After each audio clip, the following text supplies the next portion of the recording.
series of seminars that we have been working together with the aid of Guillermo and his team here in Mexico, and we have covered some topics regarding asbestos exposure, health consequences related to asbestos exposure. And we are very, very pleased that you have accepted this invitation to our seminars. Thank you very much. It's a pleasure to be here tonight. Thank you. Thank you. Do you reside in the United States? Yes, I'm in Virginia. I'm actually right now. I'm in North Carolina, right by the beach. So it's just an after storm feeling to the whole area after Hurricane Ian came through. So yeah, it hit quite hard in the southeast coast of the United States.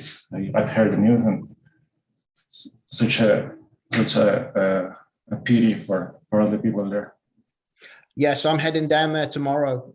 We're actually going down to help with the environmental impacts. Okay, I understand. Well, indeed, thank you very much for your time today, and hopefully your activities tomorrow with helping the affected people down there by this hurricane will go well. Thank you. ¿Tienes problemas con técnicos, Luis? No te estamos escuchando. Pero en él parece que Luis tiene problemas técnicos. No, lo que pasa es que debes seleccionar un idioma para poder escucharlo. Ya está habilitada la interpretación simultánea, entonces debes seleccionar. ¿Tú puedes explicarle internamente a él eso? No, son ustedes los que deben elegir un idioma para que lo puedan escuchar a él. Pero tú ves, él está haciendo un poco de gestos ahí y no se le oye. Ahí ya está. Ok, permítame un ratito. Es que está silenciado su micrófono. Para que pueda prender el micrófono. ¿Qué? ¿Los catálogos de la señora Berta están aquí? Sí. Aló, ¿me podrían activar como intérprete, Pedro, por favor? Sí, En este momento está desactivado la interpretación mía.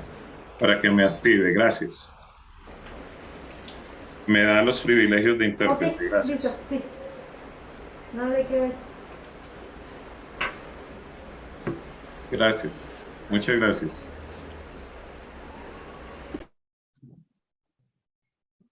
Privilegios de intérprete.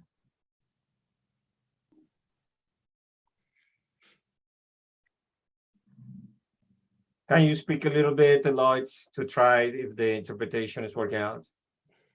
Yes. Hello. Are you ready, Mr. Lloyd?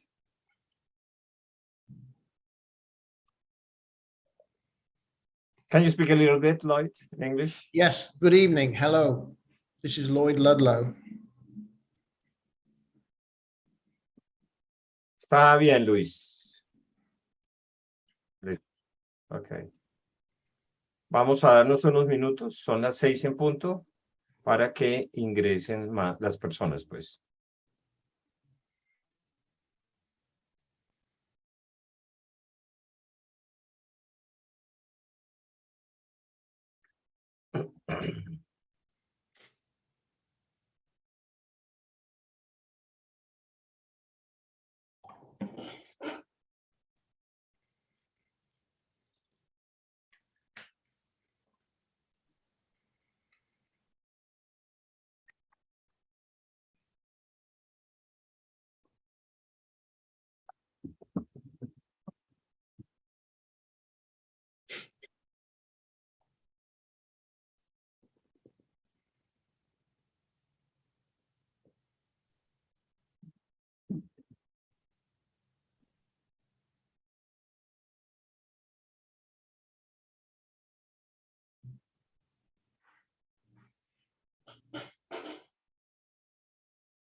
Esa bandera italiana, ¿dónde la consiguió, doctor Cabello?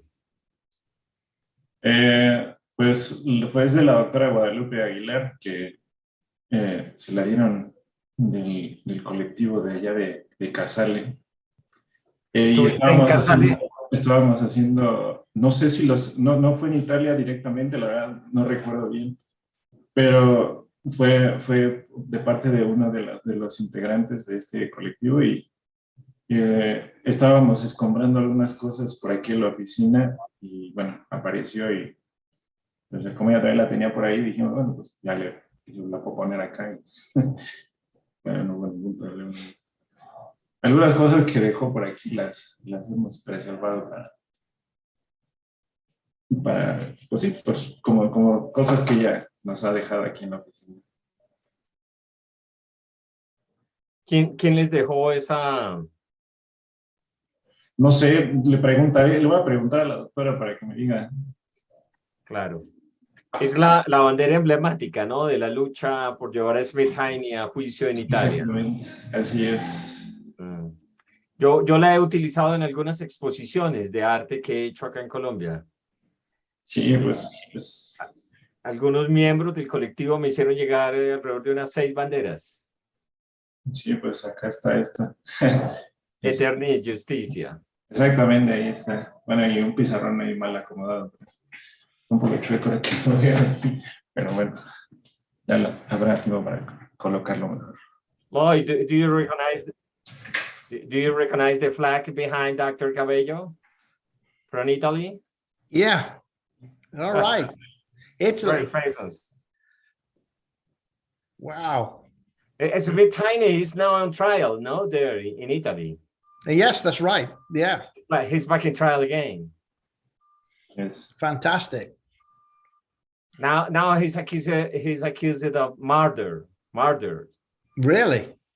And that has no statute of limitations. Wow.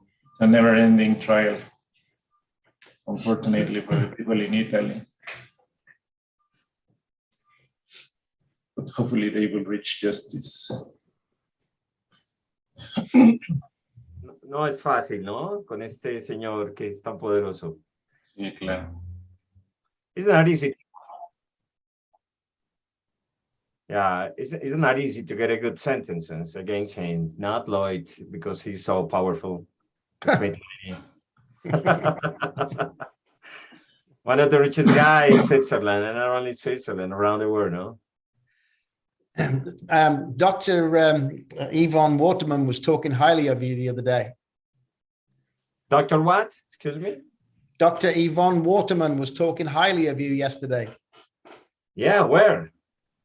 I spoke to her yesterday. Okay. She knows a lot about it, ¿no? Yeah. Bueno, yo creo que ya tenemos quórum. Entonces, adelante, doctor Cabello, para que haga la introducción. Muchas gracias, Guillermo. Buenas tardes a todas y a todos. Agradecemos su presencia en este seminario que se va a llevar a cabo el día de hoy.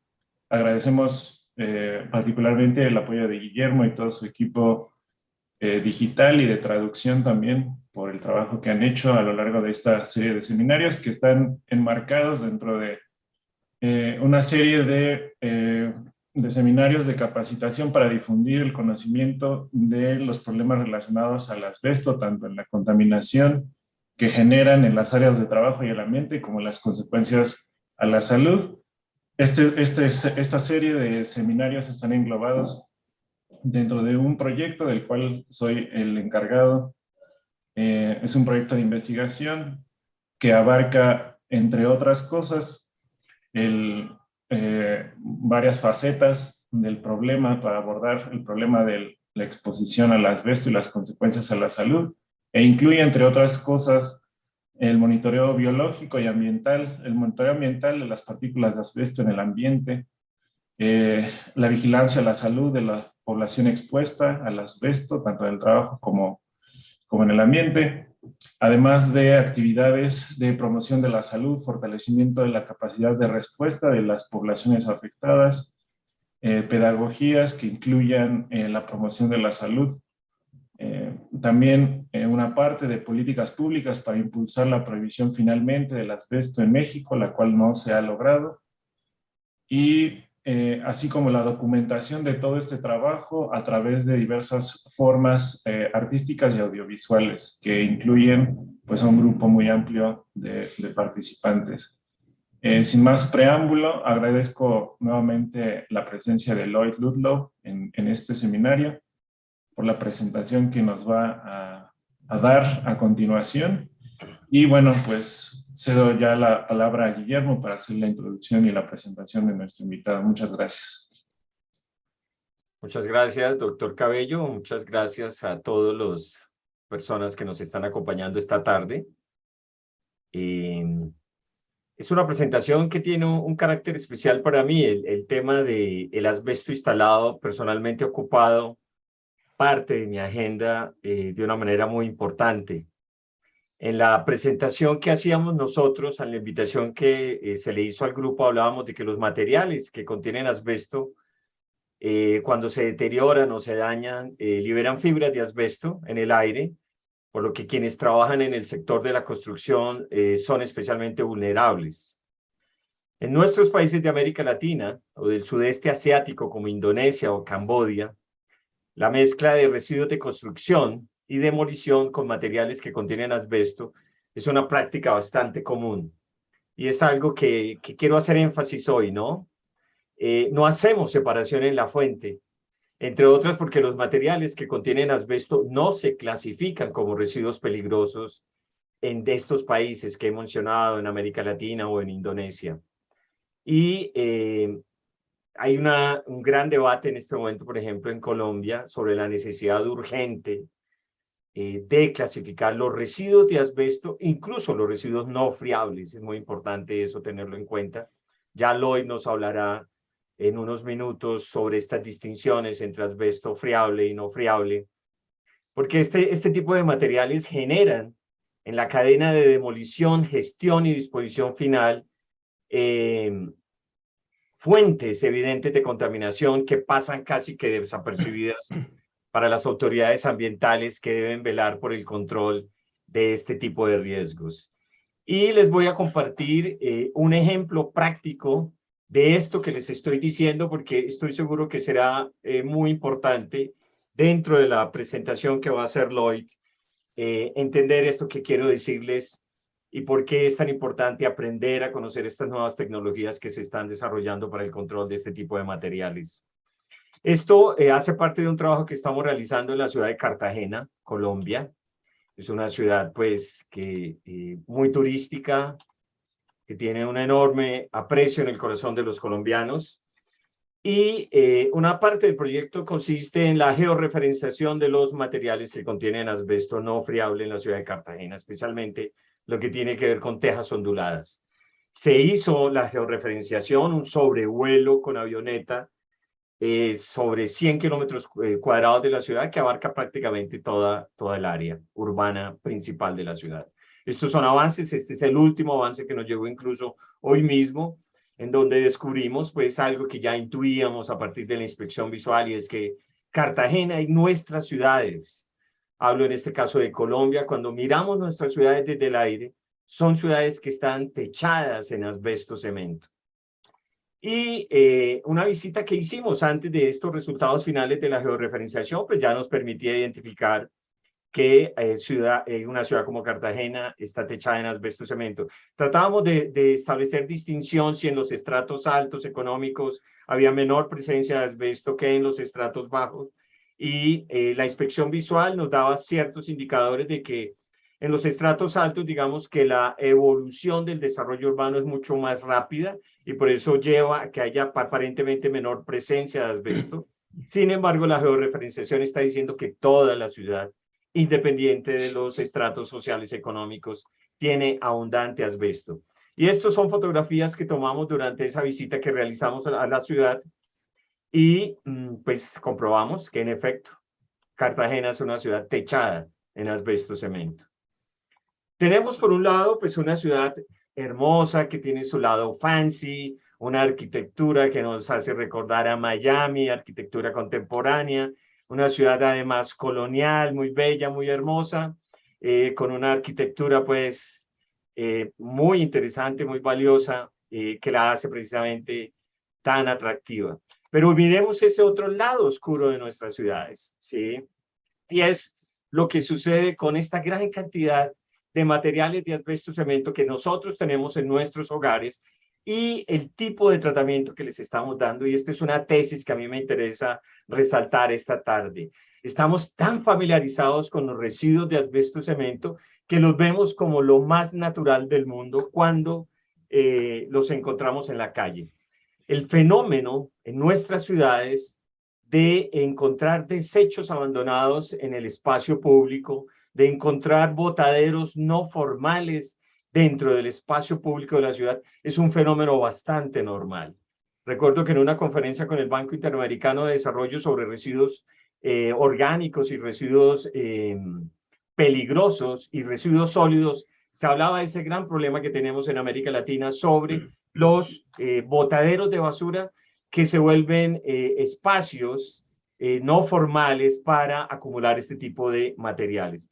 ¿Y qué es lo que sucede? Que los residuos de construcción y de demolición se están mezclando con los materiales que contienen asbesto. Aquí hablamos de RCD, residuos de construcción y demolición, mezclados con MCA. Eso es una práctica muy común porque nadie nos ha dicho, nadie nos ha enseñado de que hay que primero que todo separar en la fuente este tipo de residuos peligrosos antes de desarrollar las demoliciones para evitar que se mezclen. Y si ustedes observan este terreno, por ejemplo, es muy común, también es un fenómeno común no solamente de Cartagena, sino de nuestras ciudades, que las personas para ganar espacios, para solidificar algunas áreas irregulares, utilizan este tipo de residuos para hacer rellenos en las zonas. ¿Y qué sucede? Si nosotros hiciéramos, y eso lo vamos a hacer en Cartagena, si vamos a tomar mediciones sobre estas áreas, vamos a encontrar asbesto e incluso asbesto no friable, que dada su condición se está convirtiendo en asbesto no friable y está generando, va a generar contaminaciones. Estos son temas que por lo general, digamos, la investigación en nuestros países es tan reducida por las limitaciones presupuestales que no alcanzamos a advertirlo. Pero uno se puede imaginar una ciudad como Cartagena con 1 millón de habitantes que tiene tantos focos en donde el asbesto está circulando con la mayor naturalidad del mundo. Aquí vemos, por ejemplo, prácticas, esta fotografía. Alguien hizo una demolición, alguien adelantó remodelaciones en su hogar y los materiales salen a la calle con la mayor naturalidad del mundo. Los basureros informales que les estoy hablando. Este ciudadano, mira, ahí podemos observar las tejas. Y el otro aspecto interesante es que este tipo de residuos se reutilizan. Tienen un alto valor comercial y práctico porque la gente rellena, vuelvo y repito, las zonas y las áreas con este tipo de residuos que vienen mezclados con materiales que contienen asbesto. Estas son áreas también que ustedes pueden identificar, son residuos de construcción que se están utilizando. Y mire, esta es una práctica muy natural, muy común en nuestras ciudades, ver operarios recogiendo este tipo de materiales que eventualmente contienen materiales que contienen asbesto, porque uno puede identificar visualmente esos fenómenos. Esto pues era algo que quería mostrarles antes de continuar con la presentación de Lloyd.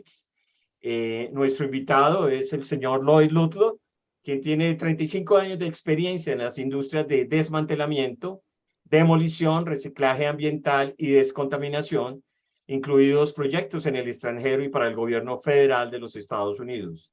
Estos años de experiencia, junto con el reconocimiento de la necesidad de innovación y mejoras en la encapsulación de partículas, llevaron al desarrollo de la gama de productos Capture, que hacen parte de los avances en el desarrollo de nuevas tecnologías para la gestión del asbesto cuando se adelantan estudios integrales con el fin de localizar, identificar, cuantificar y evaluar los materiales que contienen asbesto y su respectivo control, tanto si los materiales que contienen asbesto permanecen inalterados o están completamente intactos, como si se retiran selectivamente para su mantenimiento o antes de la renovación, o se eliminan en la mayor medida posible antes de demoler el edificio o la fábrica. Antes de cederle la palabra a nuestro invitado, queremos decirles que contamos con traducción simultánea en la parte inferior de su ventana de esta conferencia por Zoom, y para la sesión de preguntas y respuestas, les recomendamos que las hagan llegar por el chat de esta misma conferencia. Bienvenidos a todos, bienvenido Lloyd. Muchas gracias por aceptar generosamente nuestra invitación. Adelante, Lloyd. Good evening, everybody. Thank you very much, Guillermo. It's a very informative start and introduction to the problems of asbestos and the scourge of the asbestos dust and particles creating so many health and deaths problems across the globe. I've been in this business well over 35 years, and I've lost friends to mesothelioma. I've lost friends to lung cancer. I've lost friends to various urinary tracts and things like that that are created by either asbestos particles, heavy metal particles, or silica dust. I've been in the industrial demolition arena globally since at least 1982. And worked in various nuclear power plants and factories in such places as Australia, New Zealand, Europe, the United States, Canada, and also in the Far East. What I found was that we needed to come up with a solution, because this is a hidden danger to our occupational workers and their spouses, and for the neighbors that live in these areas.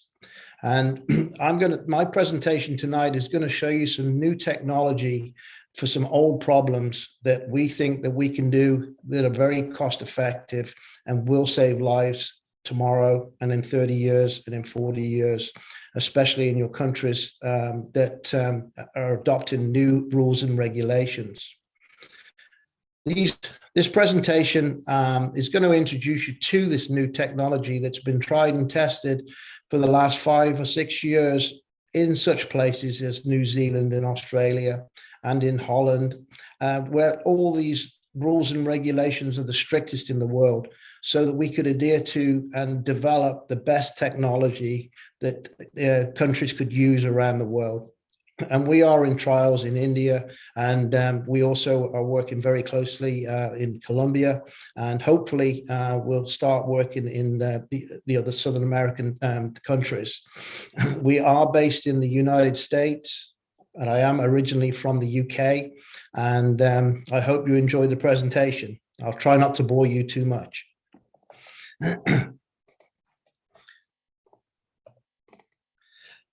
Okay. Hopefully you can see my screen there. So Capture is a particulate encapsulation technology. It was produced as they say, invention is the mother of the ideas. So basically, this is a kind of an idea that we came up with to be able to address the problems while working in demolition and in the construction industry. So the hazards of asbestos. Asbestos refers to a group of naturally occurring minerals, as we know, and it can be in any building materials, from floor tiles, building materials, vehicle brakes. It comes in many forms. And I've got some surprising things to show you that it's still in modern day use and still in modern day manufacture. What we find is there's two types of asbestos, and one type of asbestos, which is non-friable, which is a mixture of, what they do is they mix asbestos with cement-based variety materials that they create a hard sheet, which I see in Guillermo's photographs there of his hometown. We call it in Europe and in the United States a transite roof sheeting. This is very dangerous, and the reason that it goes under the radar is because people look at it and say, well, it doesn't break down. You can, unless you drill it or saw it, it's safe. Well, we can put encapsulant and paint on that, and it's still unsafe. And let me tell you why. First of all, if you put an encapsulated paint on that lasts 30 to 40 years, it doesn't stop the people in the future drilling or sawing this material, which creates the freedom of these particulates into the atmosphere, and then they can become breathed in by the workers that are working on the roof, or it could get on their clothes and go home to their spouses, and creating that contamination right there in their home place. So how do we know, and how does this work on breaking down this roof tile? So these roof tiles, they look pretty stable when you look at the pictures that we just looked at from Guillermo and the one I've got right here. Pretty standard roof. Well, acid rain breaks these down very easily over the years. And what happens is that it breaks the fibers down, and it releases fibers through this acid rain as the age of the building progresses. What we've done in the UK is we have a role model. We did some testing for the United Kingdom's Army. They have a base in central England that was built in the 1940s, and it has over 200,000 square yards of roofing that have been there for 40 to 50 years. And what happened is that it started to break down in the last 20 years from, they believe, acid rain and from the wind and from bird nesting. What causes bird nesting to release fibers? Well, that would be moss. We have a lot of problems with moss. I don't have it in your country, but this is a very typical example of how these roofs get broken down, and this material, even before it's been taken off or before it's been demolished, is creating a hazard every day to anybody that's within that area. And as you can see, that moss dies off, falls off, the birds use it for nesting, and it becomes a friable instead of a non-friable material. This is the example of the army base here in the UK that we studied for 5 years, and found every one of these roofs was leaching or releasing particulates. Friable asbestos is a lot easier to see, but a lot more dangerous. We see it on pipe bagging, we see it on boiler installation, and we see it on, it's a fire retardant material. So it's sprayed onto beams on construction. It was actually in the World Trade Centers all the way through there, sprayed on that, on the structure of those buildings. So when they collapsed, all that material was released into the atmosphere, creating a lot of mesothelioma and illnesses to the emergency workers. So we had to go to another level of protection because construction workers are exposed, but also, as we know, the spouses of construction workers and their friends. We have to come up with an idea of how to control this. And I go back to what Guillermo said in the beginning, that, he's seeing in his hometown on buildings that were built in the day, back in the 80s, 70s, 90s, and even in the early 2000s. This is a massive problem for the future of the health and well-being of your residents in these areas. Now, obviously, this comes with a cost too, and it's going to be a cost to healthcare as you go down through the ages.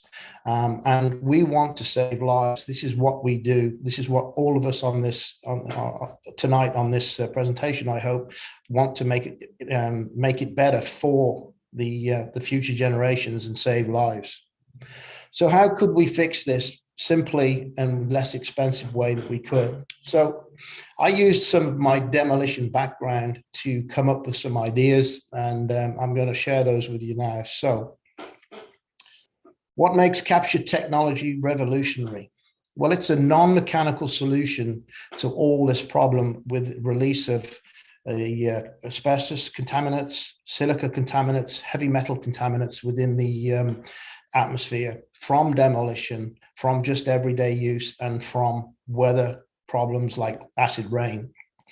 Now, how do we remove these safely? Well, this is how I came up with the idea. So we have a groundbreaking registered application process. It uses science, and I have a plenty of scientists across the world working with me, and I'm here to answer any questions, just not tonight, but in the future. So please contact me. But we can answer questions, or we can find solutions for problems for releases of particulates harmful to the atmosphere and to obviously everybody working around it. We work with zwitterionic surfactants. It's a combination of both positive and negative electrical charges. You may have heard of it. With each molecule, such as an asbestos particulate, it releases a positive charge.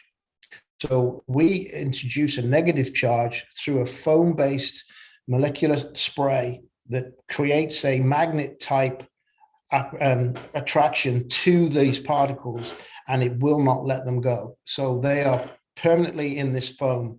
The foam may harden. The foam is there for spraying. Very simple, very cost effective. So when your local workers come around and collect all this damage that we again saw in Guillermo's photographs, we spray that with this material, and it will encapsulate until it is safely put into a landfill, or even if it's just put in a regular landfill, it will be encapsulated. Also, what we've done is a brand new technology we've patented, which is a tracer technology. So this creates a way of searching and tracing where that asbestos came from and where it's going. So in England and in the United States, we have really problems with fly tipping. So again, I saw a lot of evidence in that in Guillermo's photographs. We can now trace where that asbestos has gone. If this application is sprayed on anything, it will last there for years. It will be on that surface, and we can trace it using ultraviolet light and technology for tracing organic material all the way through up to a fire rating of 10,000 degrees centigrade.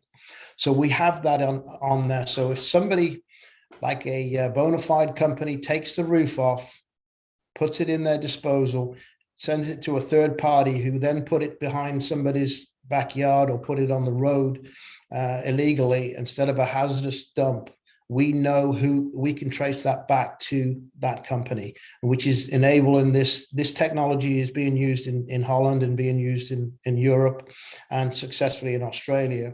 It's been under trial for 5 years. It's innocuous. Nobody knows it's on there, and it is a great deterrent. So how do we make this charge? We use zwitterionics, and we create it's like a static electricity. So an amino acid is both basic amine group. It's an acid group that it creates that positive charge. And what we do, as I mentioned earlier, is that we create that negative charge to draw in that material. We can do that the other way for silica, which has a negative charge, and that creates also that binding capacity. this gives you the idea of how we work. This gave me the idea in the demolition industry. Ferrous metal filings being drawn to a magnet. So I took that, inspired me to go to my chemists that I know, and we created this idea of using or utilizing static electricity. It creates this effect that draws in these particles. And again, we can use it for radioactive material. We can use it for asbestos, heavy metals, mercury, lead paint. We can also use it for, silica, any of those particulates that are harmful. Zwitterionic surfactants, as I explained, it's a combination of both positive and negative electrical charges.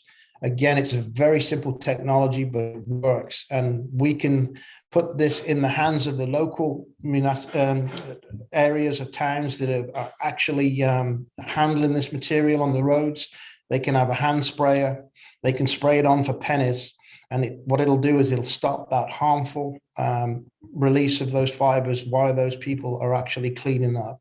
Also in demolition, if we are demolishing and we pull down a building and you see that plume of dust, we can stop that by just spraying this on the building before you start. It's totally green and it's a non-VOC. I won't bore you too deep with the chemistry of this, but we do use this weir feeling structure. It's a foam-based idea that it creates these shapes, and within those shapes, it encapsulates and draws in and holds that material for as long as as we want.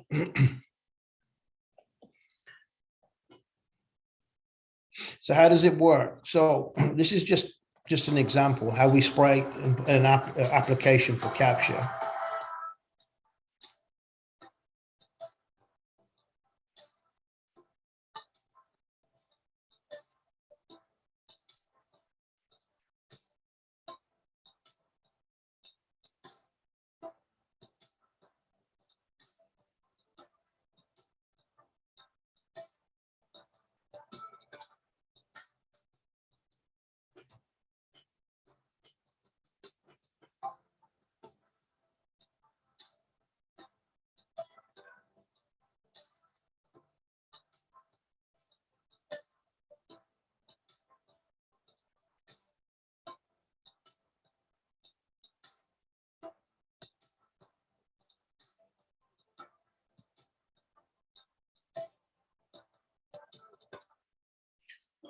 Very simple application, and again, it can be done with a hand mister. So again, going to those photographs we saw in the beginning, you could take that hand sprayer out there, keep it in the cab of the trucks, and be able to spray that material on the side of the road.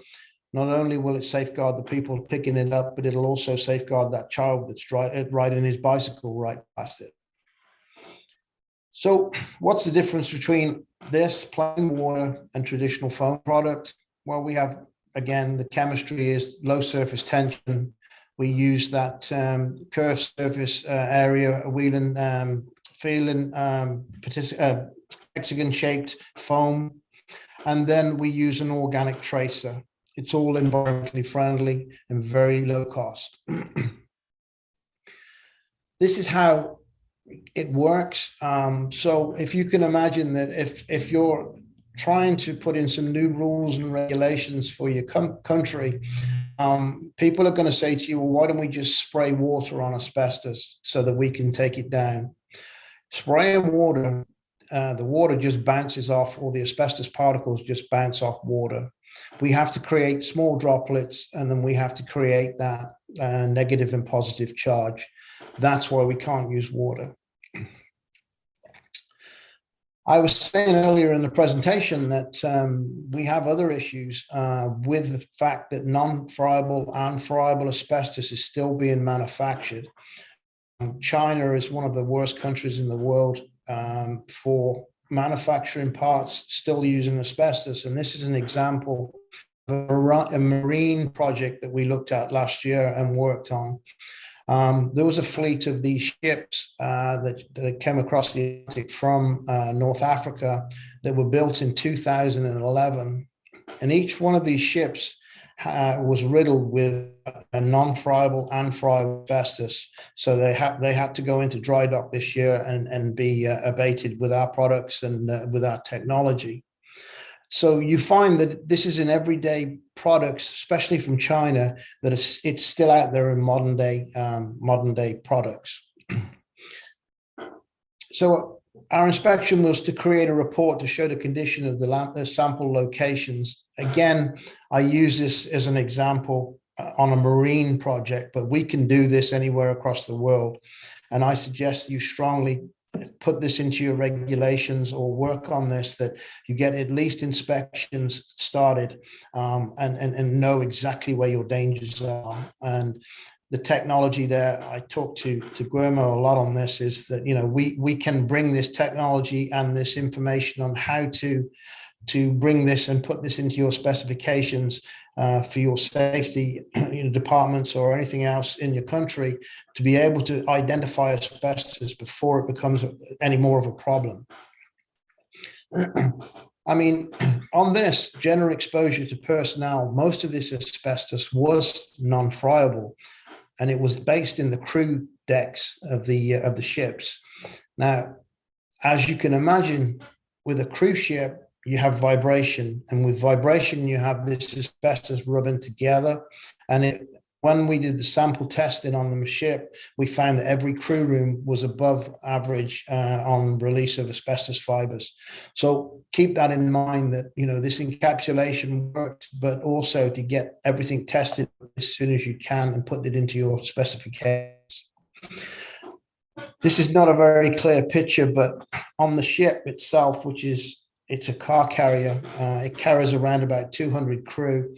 You can see in the locations on this small drawing that every area had asbestos, friable and non-friable, within its makeup. This was made in shipyards in China in 2011. So it's out there. Another thing that we need to look at, if we're going to help on, to create this help to stop mesothelioma or any lung disease from any of these contaminants, we have to address palliative dust control. The dust control, again, people use water. Well, again, we have to come up with a solution on how to encapsulate that dust as a long term, to not only stop the plumes from demolition being spread across the households near the areas in knowledge, but also for the roads and everything else. So we're involved with the US government on how to create palliative dust control within these areas. Mainly unpaved roads. So if you can imagine, again, going back to Guillermo's local photographs of his local town, that asbestos on the side of the road gets broken, thrown down, and then thrown into the road and run over. So we're creating a hazard. Sure, sorry. No problem. Sorry, I was getting very, I was getting used to that. No problem at all. So the dust from these unpaved roads is not only released in silica, but it's releasing the fibers of asbestos and any other heavy metals. So we have to be wary of that too. So again, being able to clear this up and use some of these sprays, which are very, as I said, very expensive, can save a lot of lives. Capture mist, again, it works with the same principles as with ionic technology. Again, it's attracting those dusts. So we can go into, these cities and create a solution to the problem, very, very low cost. And again, we've done this so that it saves those lives. Again, it uses low surface tension molecules.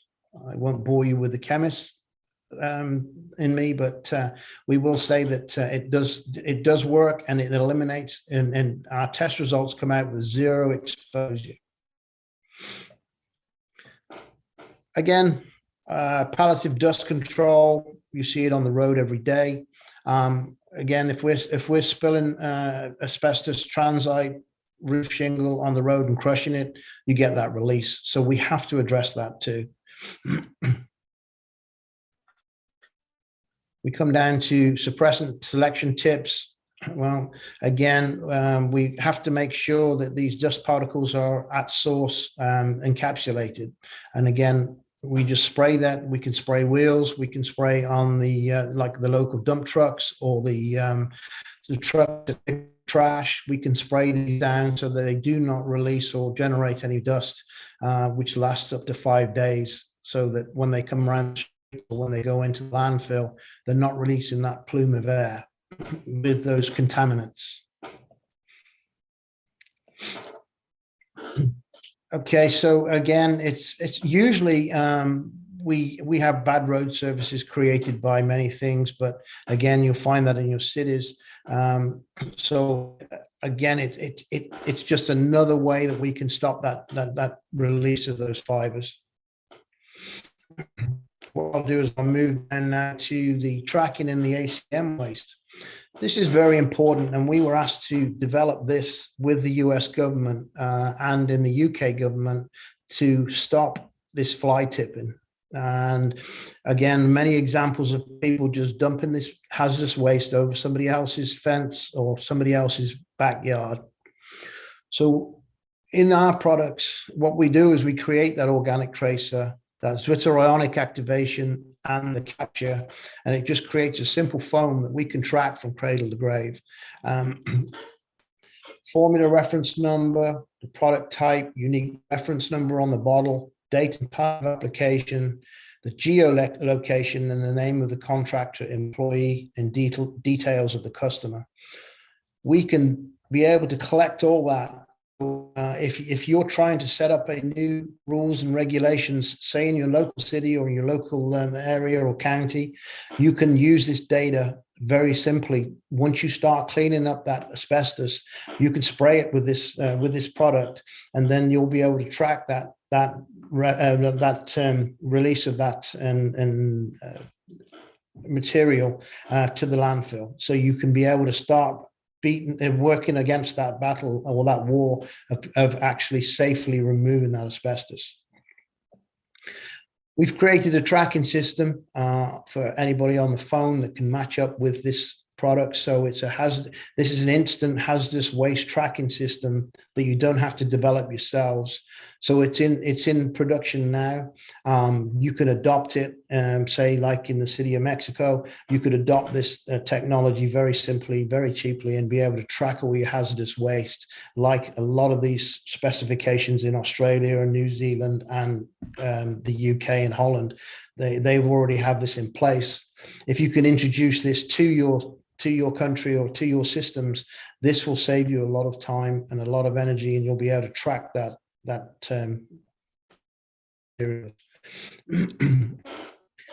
tracer technology is very robust. It's explosive blast proof. It can go up to 10,000 degrees centigrade. We work with the FBI and the Metropolitan Police on this in the UK and the US. And that's an example in the photograph of somebody spreading out debris, and each one of those bits of debris with a flag on it, which you can see is asbestos. So we can go and trace or follow that through and pick up at least one or two of those with a product that's been used in this test, and then we can trace it back all the way through. It creates a chain of custody instantly, and again, it saves a lot of time and effort trying to set that up from scratch. You can have this technology, and then you can follow it all the way through, and then stop this illegal dumping. Capture product tracking. I'll just go through it really quickly. It's just a very simple app that logs in. You can select your location. You can workflow the process, so you know who the distributor was. You know who dispatched the product, where it came from, who the wholesaler was.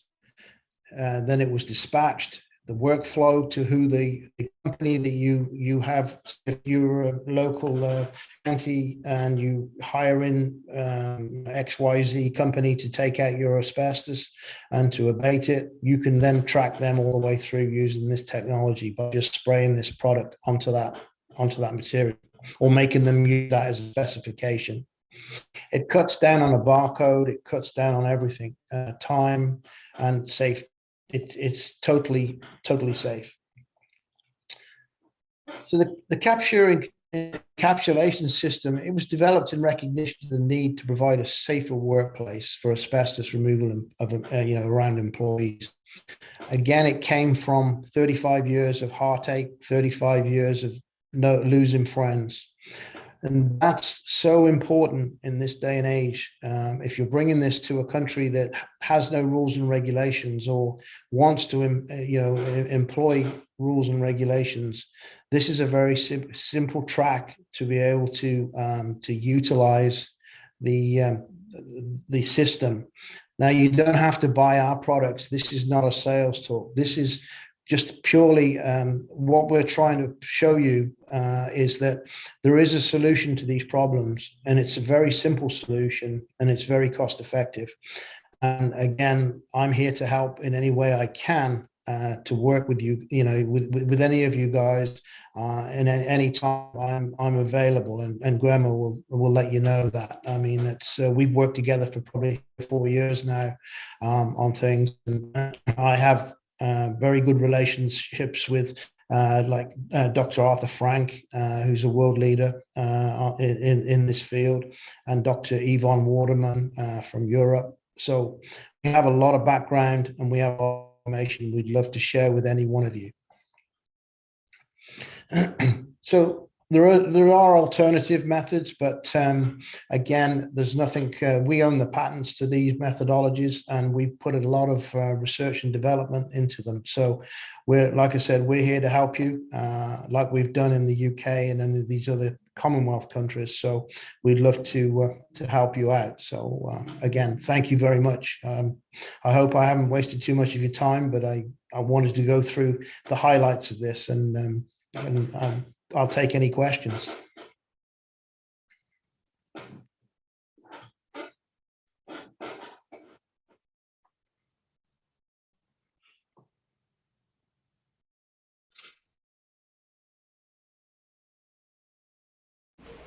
Muchas gracias, Lloyd. ¿Podrías, por favor, dejar de compartir pantalla? Y nos va a acompañar en los próximos minutos la doctora Odette Santos. Ella es maestra en medicina social y doctora en ciencias en salud colectiva. Será la persona encargada de coordinar la sesión de preguntas y respuestas. Veo que en el chat hay una pregunta en inglés, ¿verdad, Odette? Sí, así es, la traduje. No sé si quieras que la leamos así, que se la preguntemos así o que se la hagan en inglés el traductor, como tú me digas. Léele en español y Lloyd, yo te copié la pregunta en tu chat de WhatsApp. Listo. Entonces, buenas noches a todas y a todos. Entonces, la pregunta que hacen en inglés, yo la tradujo. Diferentes minerales de asbesto. Okay, I've got two here. So different asbestos minerals have different superficial charges. Okay. ¿Sigo? Si quieres léela en español, Odette, y ya Lloyd nos responde, creo. Ok, listo. Diferentes minerales de asbesto tienen diferentes cargas superficiales, más o menos positivas y negativas.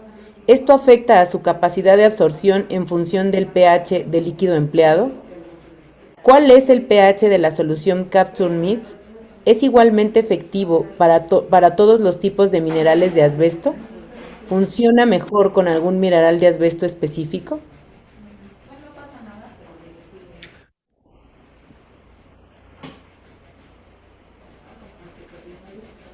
Yep, I do, and thank you. It's a very interesting question. So yes, it does work for any type of asbestos mineral. We effectively change the pH value and also the surfactant to register whether it's a positive or a negative charge. So it can be, sometimes it can be 8 pH, sometimes it can be lower or higher. But we do have chemists across the world right now that work for us that will adapt to the situation. So say if you have a specific asbestos mineral that's natural in the ground, we would be able to produce that capture mist for that very, say, quarry or for that area if it was a natural asbestos mineral. So yes, we can adjust to the needs of what the location and the type of asbestos material is, as we do with silica dust.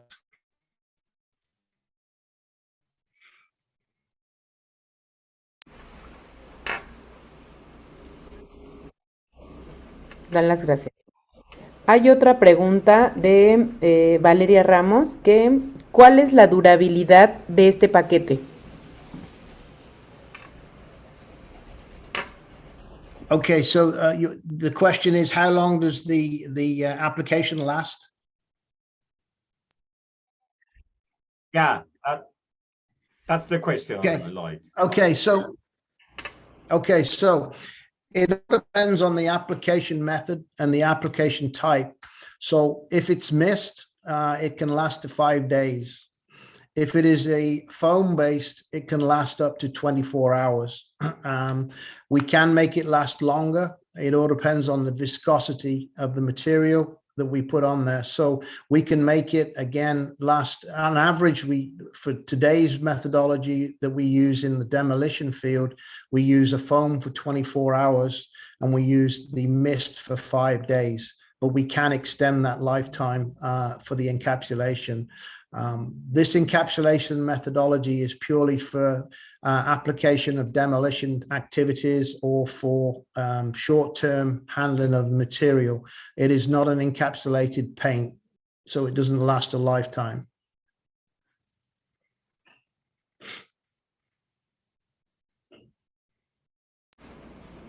Muy bien, hay otra pregunta que es, ¿la aplicación es sobre una superficie del material? Dependiendo de la estructura, ¿las otras superficies no quedan desprotegidas?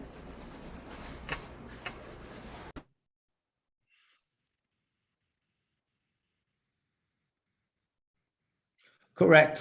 We use a product called Super Gel, and that product is based and delivered through the foam system, and it will go into any materials, especially concrete or paint, and it will penetrate the surface, and then what it will do, it will retract anything that's in the surface of the material. It's called a super gel, and it creates a expansion rate of 500 times the application rate. So it does not harm, as there are nothing in there that's harmful or no VOCs. It does not harm wood. It does not harm electricity. It doesn't conduct electricity. So in any applications, especially in emergency work, it's ideal.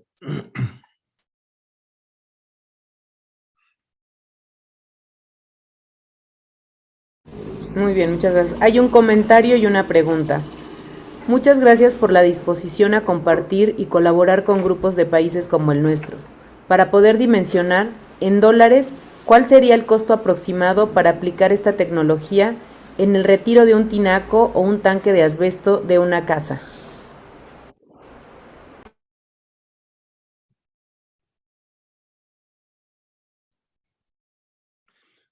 Okay, so cost, say if you have a 25-liter spray bottle, it would cost you 50 cents. So each 25 liters would cost you 50 cents on average. You can mix it. It has a mixed ratio of 3:1, 3 parts water to 1 part of the product. Again, that can be adjusted up or down on the area that's needed. But yes, it's for pennies. It's 50 cents for 25 liters. Listo, gracias. Preguntan también qué tanta complejidad representa implementar este producto en diferentes países.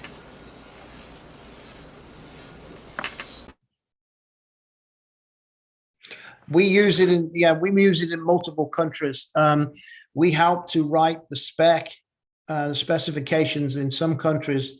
I've worked closely with Dr. Yvonne Waterman in Holland to trial and write this into the specifications of the Dutch national safety federation, which we've also done for other countries.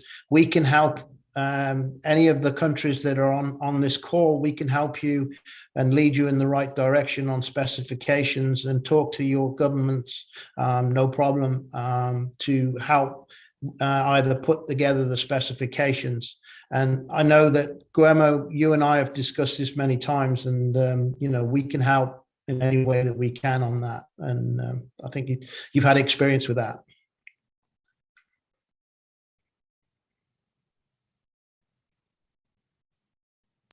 Muy bien, tenemos otras 3 preguntas. Haré una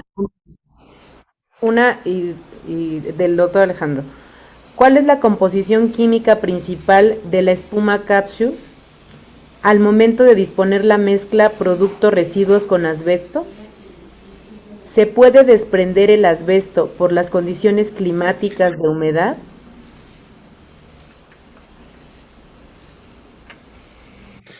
Due to humidity is not a problem. There will be a zero release.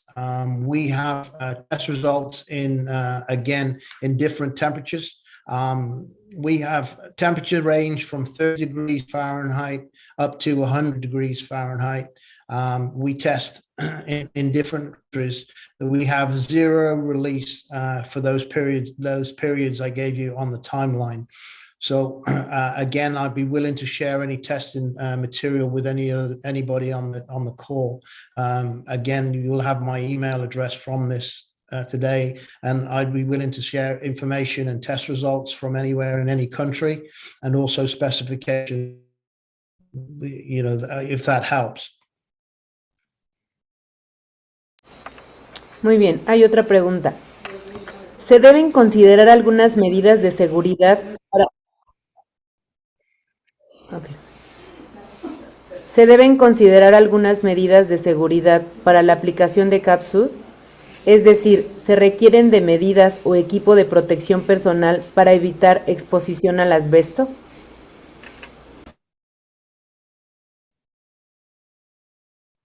Yes.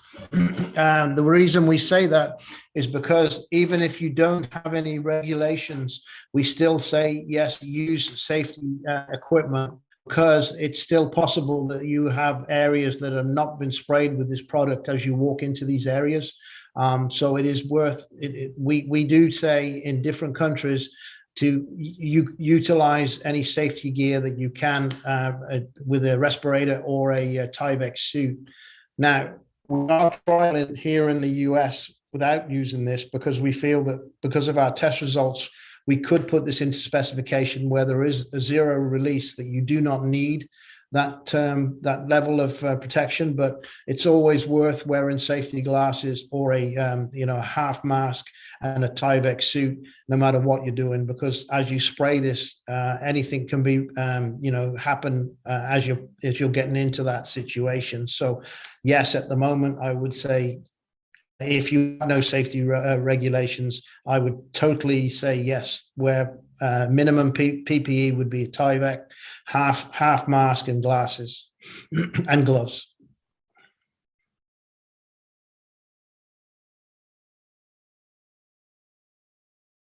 No hay en este momento preguntas. Muy bien. Chat. ¿Alguien más tiene una pregunta, alguna pregunta? Pero me gustaría aprovechar este espacio para preguntarte, Lloyd, tú eres ciudadano británico. El Reino Unido prohibió el asbesto pues, a comienzos del siglo XXI, finales del siglo XX, y sabemos del uso de asbesto no friable ampliamente en este tipo de países. Por ejemplo, las noticias que tenemos sobre el uso de asbesto no friable en escuelas públicas del Reino Unido ha supuesto un grave problema de exposición para los niños, para los profesores, aún después de la prohibición del asbesto en el Reino Unido. ¿Tú qué nos puedes contar? ¿Cuál ha sido la respuesta pública frente a este tipo de situaciones en el escenario de postprohibición con el asbesto instalado en el Reino Unido, por ejemplo?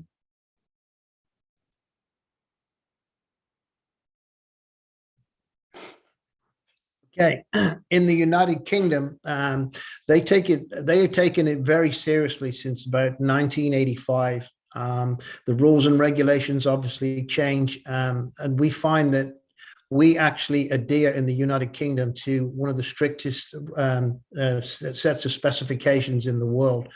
And again, that's why that I trialed everything in the UK and mirrored it in Holland and in Australia, because these three countries have the most stringent rules and regulations in the world.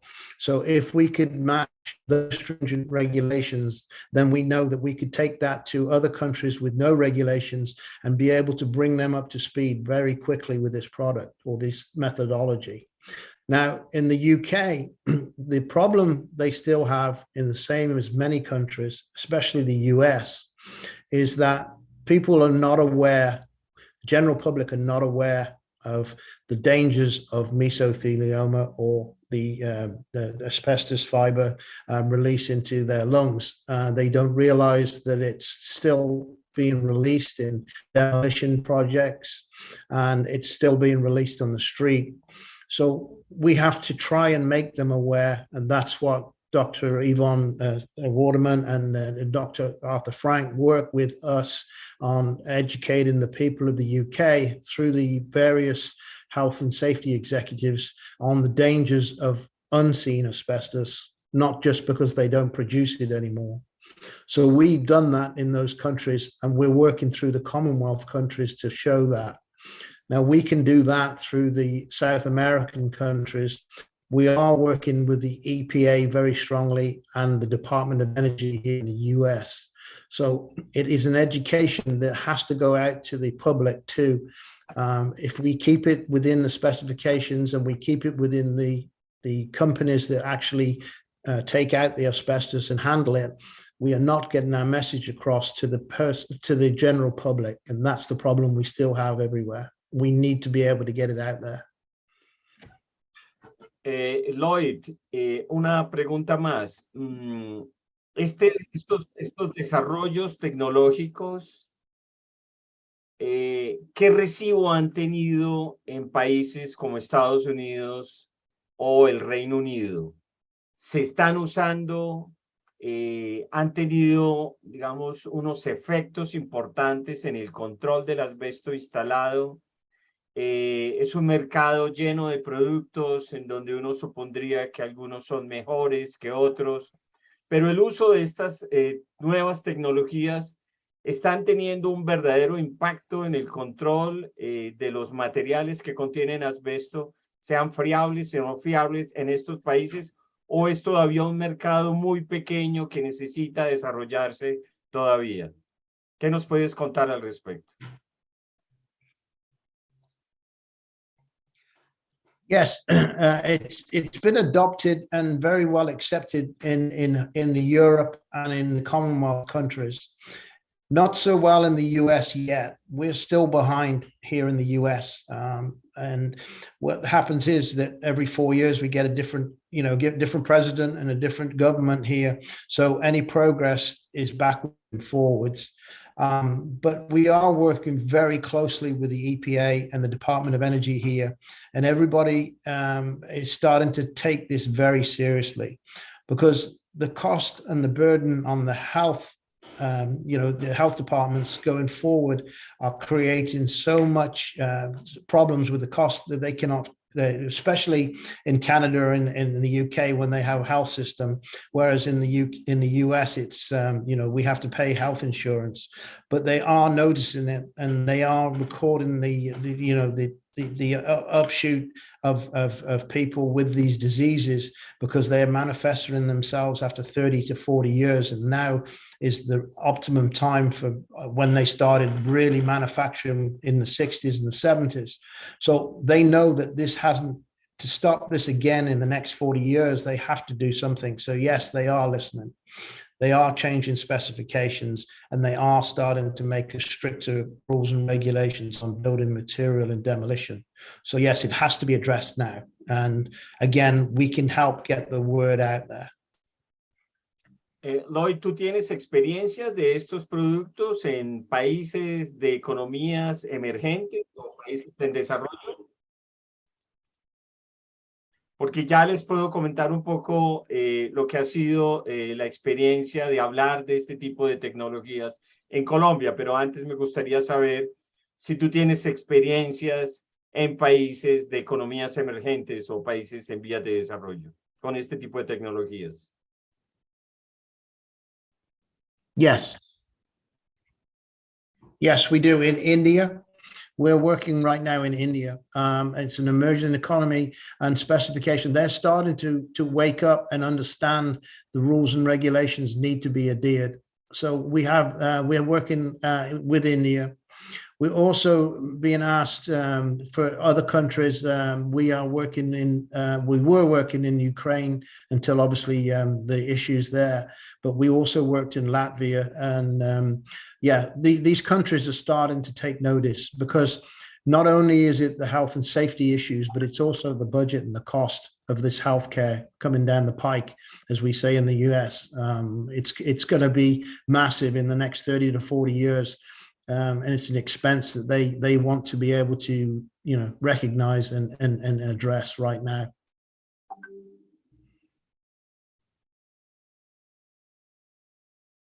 Adelante, Odette. Muy bien, hay otra pregunta de Luis Carreón. Si en una pequeña población de México que tuvo durante años a la fábrica productora de asbesto, ¿es posible pensar en la aplicación de su producto para sanitizarla? ¿En qué tiempo se realizaría? ¿A qué costo? Frente a resultados parciales en ciertas regiones, ¿es posible de esta manera generalizar la desasbestización al país?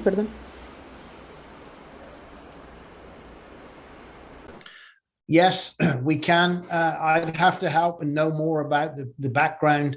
I'm willing to, if you want to send me the information, or whoever asked the question, send through email. We can help locate people to help to find out what the problem is, how big the problem is, and how we can mitigate the issue. We can also bring it to the public eye. We have a very strong presence in LinkedIn. I have over 7,000 different companies that follow me, that we can put out there. If it helps, we can get some notice into the news, and we can start looking at how we can help crusade a cleanup operation. So yes.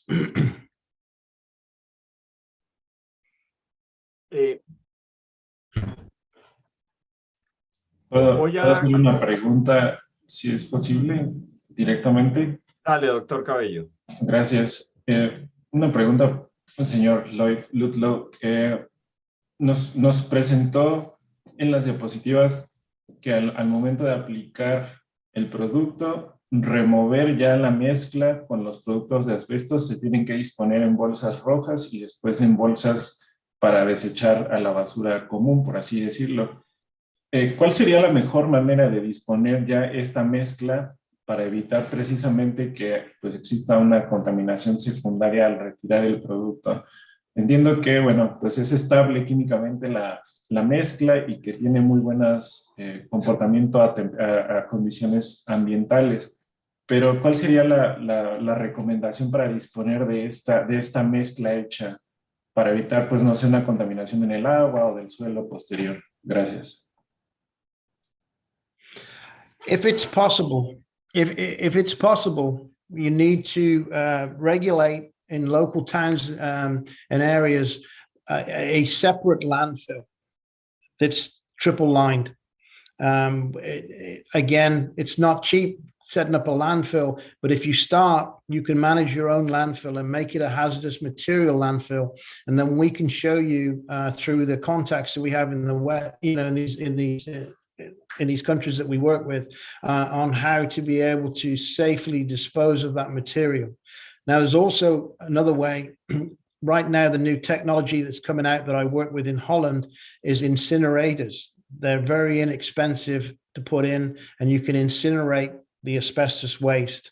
It's cheaper than landfills, and you can reuse the material as a building material.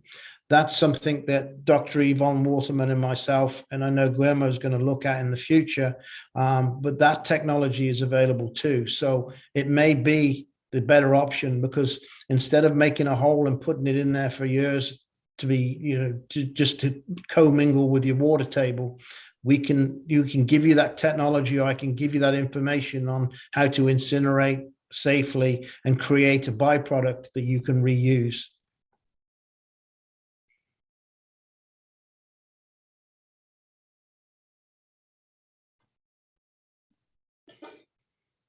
Me voy a permitir complementar algunas preguntas que se hicieron respecto de lo que significan estas tecnologías en países como los nuestros. Cuando a través de la fundación y amigos de la fundación conocimos del trabajo que hace Lloyd Ludlow, por supuesto que ello estaba por fuera de nuestra parte misional de manejar este tipo de situaciones. Pero sí buscamos que agentes acá en Colombia pues conocieran este tipo de tecnologías y tal vez abrieran espacios para que el público conociera o tuviera acceso a este tipo de productos. Pero ha sido supremamente difícil, supremamente complicado, porque aquí llegamos a un punto que es muy importante y que atraviesa de manera transversal los problemas relacionados con el asbesto en nuestros países, y es la falta de información que existe por parte de las autoridades para entender en los diferentes niveles cómo reducir, mitigar los riesgos que se asocian al asbesto. Por ejemplo, en nuestro país, cuando las compañías de aseo recogen los residuos que desechamos en nuestras casas, ya sean residuos orgánicos o residuos sólidos no peligrosos, muchas veces las personas sacan las tejas de asbesto cemento o los tinacos o tanques de agua con la mayor naturalidad del mundo afuera, ¿sí? Ahí hay un grave error de falta de conocimiento sobre estos problemas que ya lo mencionaba Ludlow. Pero el otro problema es que las autoridades no tienen unas regulaciones estrictas para controlar este tipo de productos o su manipulación. Por ejemplo, uno esperaría que si en una esquina llega la compañía de aseo a recoger materiales que contienen asbesto abandonados, materiales no friables, recurrieran a este tipo de tecnologías. Pero eso no existe. ¿Por qué? Porque estamos tratando los materiales y los residuos de asbesto como residuos no peligrosos.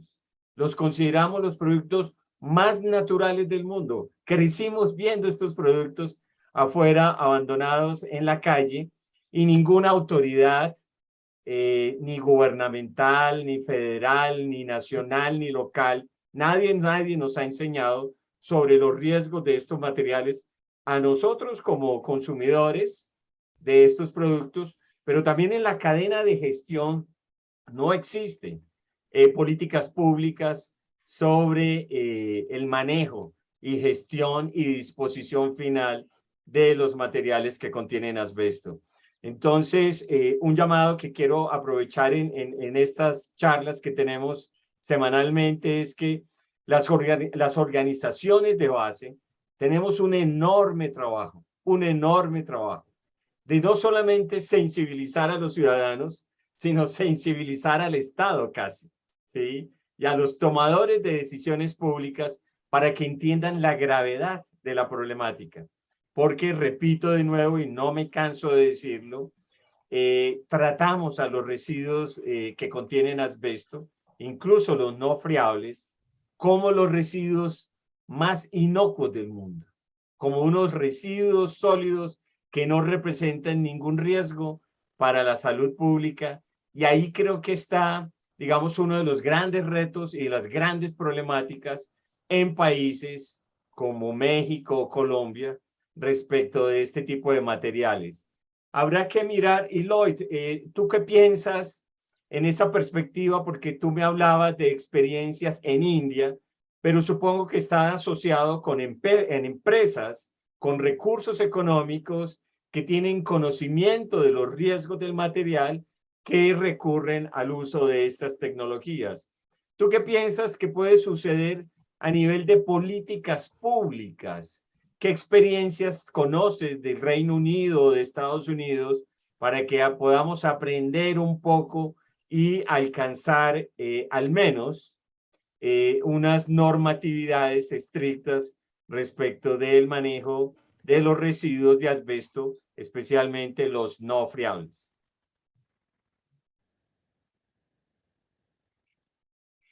Well, a simple way to get their attention, I mean, I'm talking about the governments in these countries, is to, first of all, we talk about safety and the fact that we want to save these lives. But if you start with budget and you say, look, you give them the budget and say, in the next 30 years, you're going to spend X amount of dollars or whatever on healthcare, this can be averted by some simple specifications that you employ now. We can give you the solutions, and the solutions are the specifications do not release anything more than less than 1% of asbestos material. Use this new technology, which is very cost effective. Get the local people to understand that it's dangerous. Get them asking their local representatives to help be able to bring this specification in. Because you take this to your government as a health and safety issue, they will not put it on their hit list. You take it as a budget issue with a health and safety issue, then you take it in two different types of attack. You attack the government and ask them to look at the budget savings and then how easily it is to write the specifications. And again, we can utilize the specifications we have, and I can help you write those, Guillermo, not a problem. But we have to educate the public somehow in the news or somehow that this is dangerous for their children. It's been dangerous for them, and it will be dangerous for their children's children. Then they will start asking the government, and they will start voting in the government. And that's how this gets started. And this is what happened in the Commonwealth countries.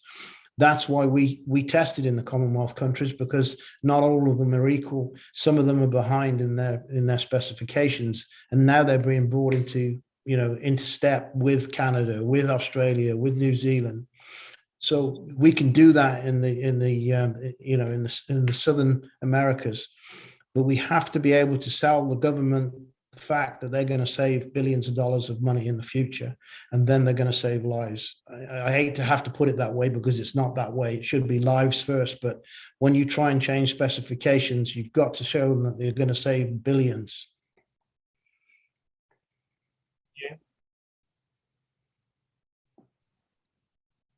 Muy bien, Lloyd, muchísimas gracias. Ya estamos llegando al final de esta presentación tan interesante. Quería cerrar, Lloyd, haciéndote la siguiente pregunta y compartiéndote las inquietudes que tenemos, especialmente en un país como México, que está dando pasos muy importantes hacia la prohibición. Cuando se desarrolló la ley en Colombia que prohibió el asbesto, estuvimos muy atentos a incluir un artículo que tomara en consideración el tema del asbesto instalado. Y eso logró quedar en el artículo 3 de la ley, que le definió al Estado colombiano la necesidad de desarrollar una política pública para manejo del asbesto instalado a lo largo de los próximos 5 años. Ya vamos alrededor de 2 años y medio trabajando en ello. Volviendo al Reino Unido, cuando se dio la ley en Europa y en el Reino Unido, si no estoy mal, corrígeme, no se incluyó el tema del asbesto instalado. ¿Tú qué sabes de la legislación que se ha producido después de la prohibición del asbesto en el Reino Unido? Nos gustaría conocer información al respecto, porque estamos trabajando también en un borrador de un proyecto de ley para que sea presentado ante el Congreso mexicano, y nos parece que el tema del asbesto instalado debe quedar desde un comienzo en la agenda de la ley, debe ser un aspecto muy importante, porque lo que sí entendimos es que muchas leyes de prohibición se enfocaron en el aspecto de prohibir el asbesto, pero después se enfrentaron al problema de ¿Qué vamos a hacer con todo el asbesto instalado? ¿Qué nos puedes decir de la experiencia británica en términos legislativos sobre asbesto instalado?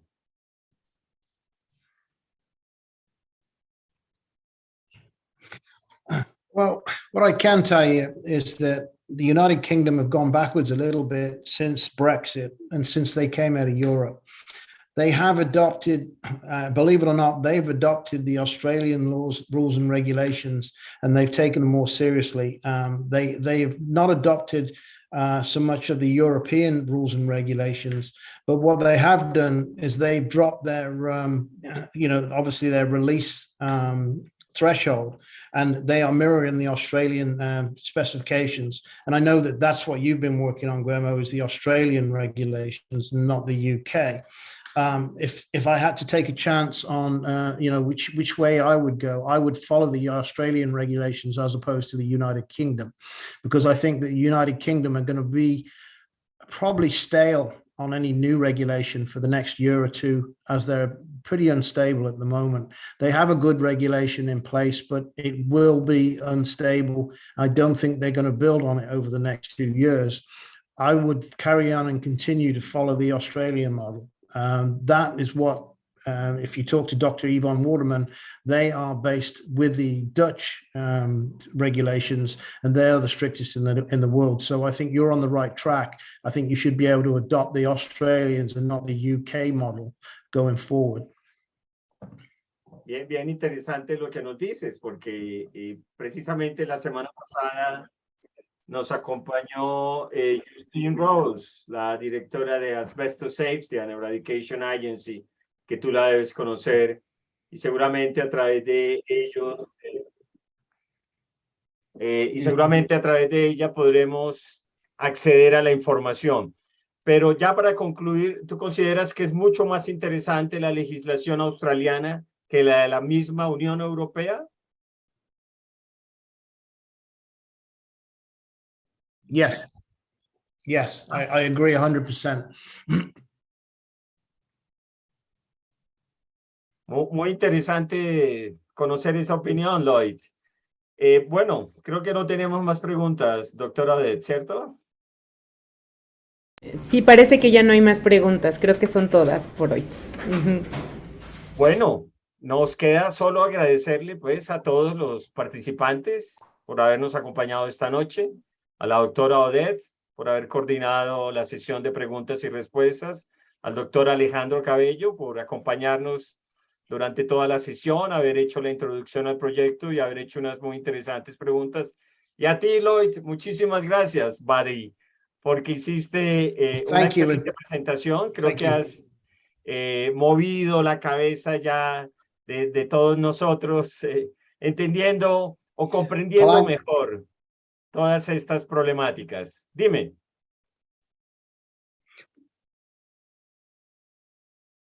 Please send me questions with emails. Definitely, anybody that would on this. If Guillermo will get my email out or whatever, but please send me questions, and I'd love to talk to all of you. Thank you very much. I have to jump off now, but I really appreciate everything. Thank you. Muchas gracias por su plática. Gracias, Lloyd, a ti. Gracias, Lloyd. Hasta pronto. Muchas gracias. Que pasen buena noche. Buenas noches. Buenas noches.